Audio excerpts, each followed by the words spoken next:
Imam Syafi'i meninggal menemukan hadis yang menyatakan tidak solehnya melaksanakan doa kunut di waktu subuh. Waalaikumsalam warahmatullahi wabarakatuh. Pertama, tentang Imam Syafi'i mengamalkan kunut subuh, itu memang benar. Karena sepengetahuan Imam Syafi'i, hadis-hadis yang datang kepada beliau, yakni dalam pandangan beliau sahih. Hadis yang datang kepada Imam Syafi'i itu, yakni dipandang sahih oleh Imam Syafi'i. Dan hadis itu tidak semuanya kumpul di Imam Syafi'i. Karena hadis itu sangat banyak. Dan telah beredar di kalangan para ulama yang juga hidup di zaman Imam Syafi'i. Namun Imam Syafi'i di kala itu, beliau beranggapan hadis itu sahih. Dan mungkin di zamannya itu, yakni belum ada yang bisa meyakinkan tentang kelemahan hadis tersebut. Bukan hadis itu baru dikatakan dhaif setelah Imam Syafi'i, tidak ada, bukan. Tetapi karena hadis-hadis ya yang datang kepada Imam Syafi'i tentang masalah salat kunut subuh itu, Imam Syafi'i menganggapnya sahih. Menganggapnya sahih. Begitu. Dan apakah semua hadis datang kepada Imam Syafi'i? Tidak. Kata Fadilatul Syekh Muhammad Shalih Al-Utsaimin, di antara sebab ikhtilafnya para ulama, ya, di antara ikhtilafnya para ulama adalah yakni karena apa? Karena dalil yang datang kepada mereka tidak sama, berbeda-beda. Dan barakallahu fikum, saya mau tanya, kalau Imam Malik kunut subuh apa tidak? Imam Malik tidak kunut subuh.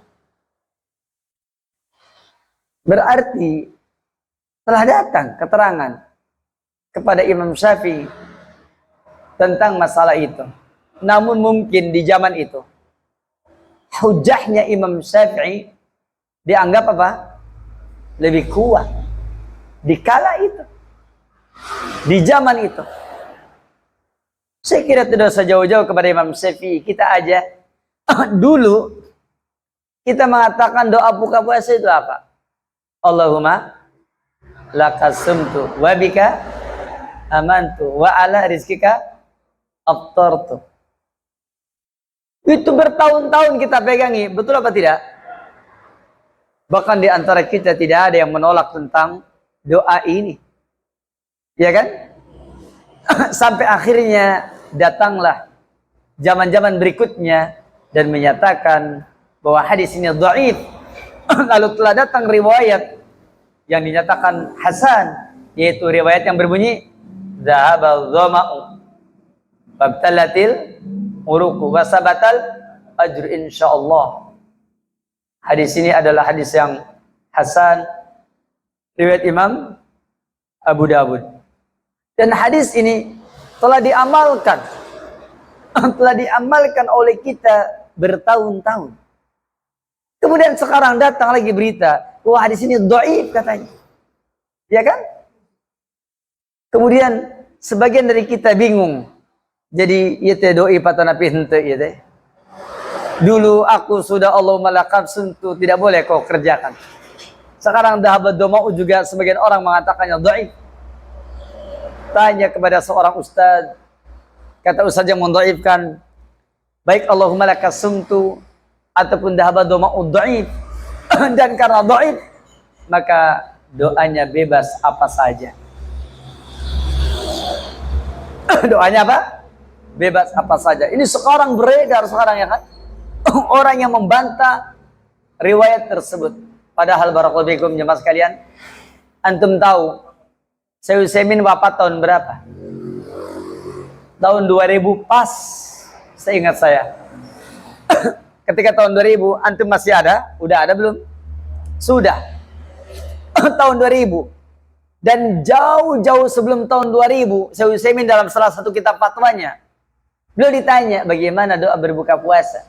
Beliau jawab, Allahumma lakas sumtu, boleh. Riwayatnya dhaif. Kemudian dahabat doma'u wa talatil uruq wa sabatal ajru, boleh. Juga riwayatnya dhaif. Karena dua-duanya dhaif, antum boleh pilih yang mana saja. Apakah Allahumma lakas sumtu, apakah dahabat doma'u? Barakallahu fikum. Saya mau tanya, antara Syekh Utsaimin yang mengatakan dua-duanya dhaif dengan yang tadi, sebagian dari ustadz-ustadz kita zaman sekarang yang menyatakan dhaif, kesimpulannya sama apa tidak? Beda. Kalau Syekh Utsaimin bilang apa? Silakan kamu pakai yang mana saja dari keterangan tersebut. Begitu. Yang ini malah apa? Yang ini yakni nggak perlu dipakai. Doanya bebas aja. Lihat oleh kita. Ya.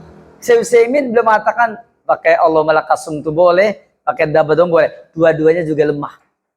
Tetapi redaksinya silakan diamalkan boleh. Karena berdoa dengan apa saja itu tidak apa-apa. Tapi tentu dengan memakai redaksi ini yang sudah beredar, maka silakan digunakan. Tapi sekarang muncul jangan digunakan. Doanya bebas apa aja. Ya. Jadi apa doanya? Apa aja terserah ente dan tidak dikembalikan kepada silakan untuk memilih. Yang namanya berdoa, milih aja yang mana.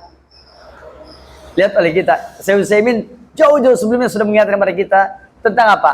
Tentang kamu boleh memakai doa yang mana yang kau sukai. Nah, sementara sebagian tetap kok keke ya, berteguh bahwa ini adalah hadisnya hasan. Itu contoh. Jadi jangankan di zaman Imam Syafi'i, zaman kita sekarang aja udah kelihatan. Ya kan? Mereka yang menerangkannya ilmunya sama. Dari mana? Dari para ulama kita juga. Yang mengatakan dhaif dabal dhama'u siapa? Seingat saya Muqbil bin Hadi Al-Wadi'i rahimahullah ta'ala. Dan kalau kita tahu Syekh Muqbil belajar kemana? Belajar di Arab Saudi. Di antara guru beliau siapa? Yaitu Imam Al-Albani.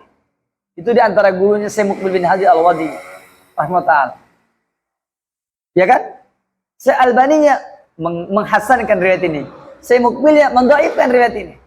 Para ulama kita di Arab Saudi umumnya menghasankan riwayat ini.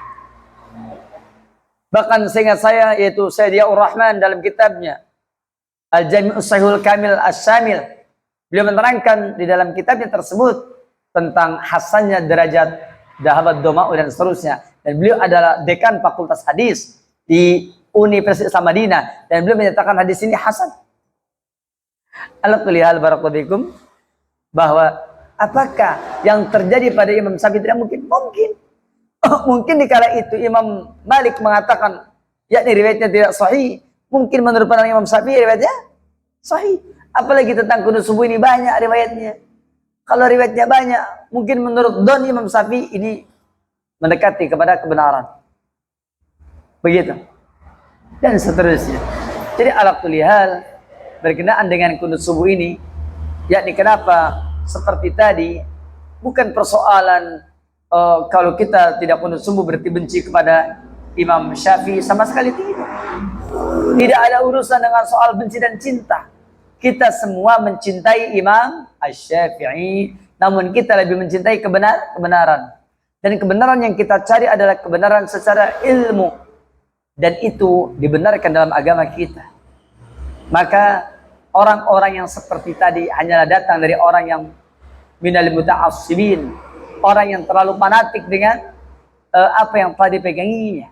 Tapi kalau dia adalah orang yang memang talibul ilmi, penuntut ilmu, kalau dia adalah bukan orang yang minal muta'assibin, bukan orang yang fanatik, insyaallah taala akan lebih mudah di dalam memahami agama ini.